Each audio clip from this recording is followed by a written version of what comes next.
Coach, first. I can't see anybody. Just Tarasenko and Barkov, both good to go? Yes, sir. And then Evan Rodriguez back up on the top line. Obviously, he played there earlier in the year, last game as well. Just he can do a lot of things. What do you like about how he fits on that top unit? Well, I like where Evan's game has changed over the course of the year. When he came in and he played with Sasha and Sam, it was good, especially analytically. They were a really good line. And then we had a bunch of injuries, and we started to move people around a little bit. And then the line that he hadn't played with was Bennett and Tkachuk, and by necessity, he needed to go there, and that was really good for us for a while.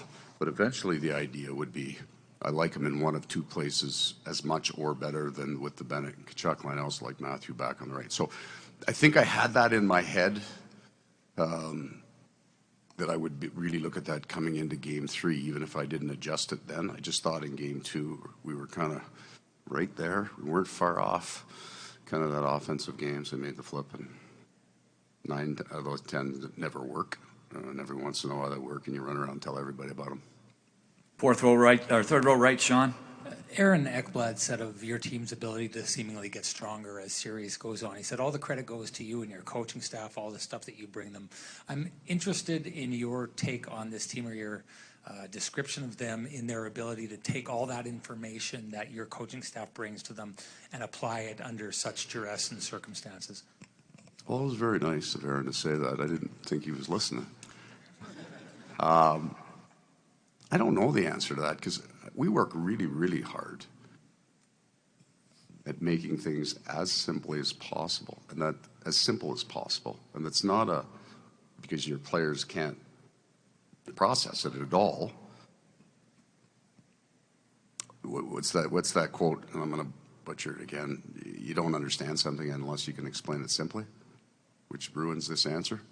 But we're trying to give them the most important things, and that would be what we work fairly hard at. If you've got 10 fires, the only thing that's important about that is you order number 1 to 3 right and deal with those, because usually fire, 4 through 10 puts itself out. So try to get to the important things as quickly as you can, and explain them as simply as you can.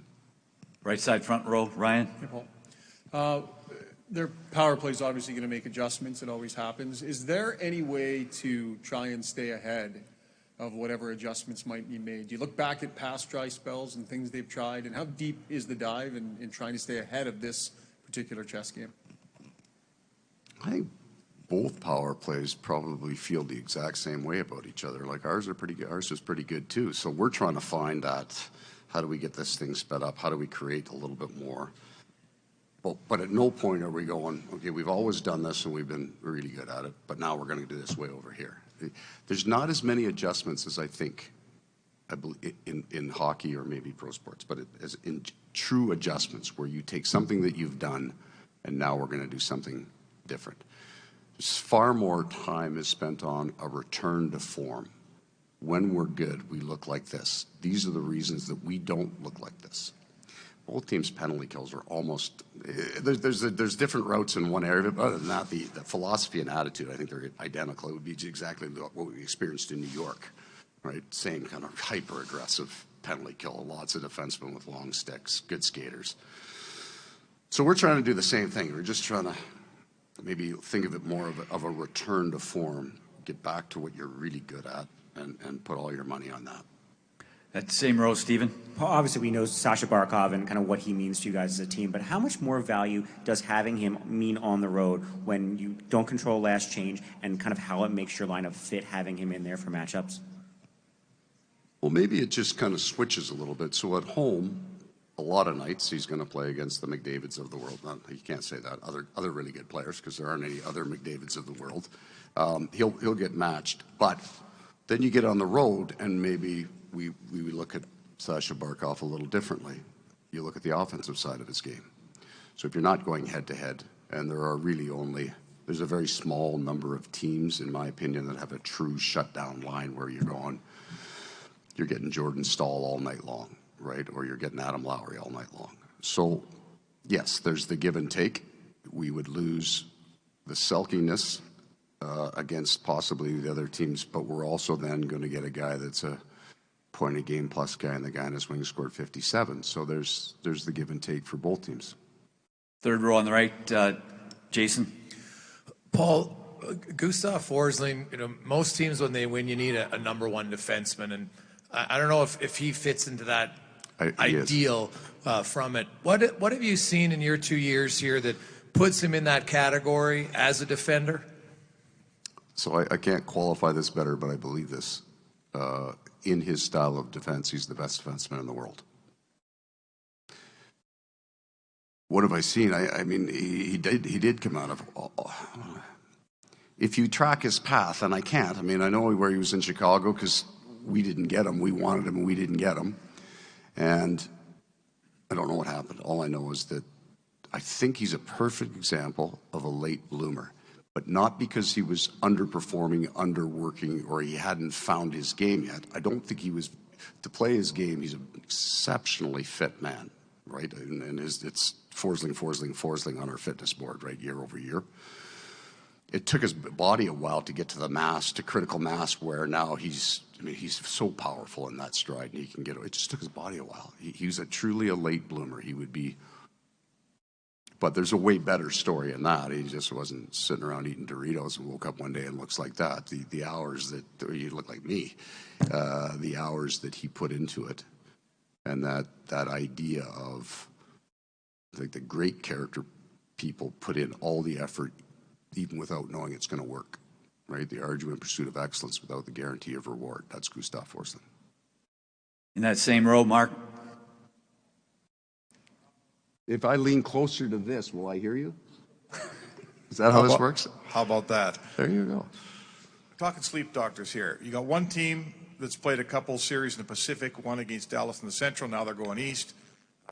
They play out Edmonton. It's obviously far away from everything. You didn't know I was able to do that, did you? Yeah, it's pretty good. It's pretty good. Your team has played, this is your second trip out of your time zone in 5 months. Is there an advantage one way or the other? No, I don't think so. I mean, I'm taking our situation. I don't think the one-off is an issue at all. We got beat by St. Louis in the first round the year St. Louis won the Cup. I think 5 of the 6 previous weeks before the season ended, we were outside our time. We were on one coast or another. I thought it affected us then. I think it's the cumulative effect of over time, how you can recover. I think there's a block of teams. We're one of them. Edmonton's probably, your travel sucks.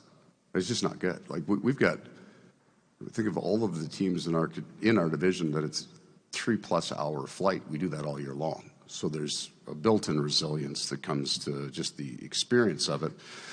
I would take a more rested, possibly, jet lag. It's 2 hours. Like we didn't fly to Europe. It's just down the road, right? The game's at 6 instead of 7. So there's another change, and some of our shoes got a little wet. There's another, just doesn't matter. We'll take 2 more. Left side, third row, Luke.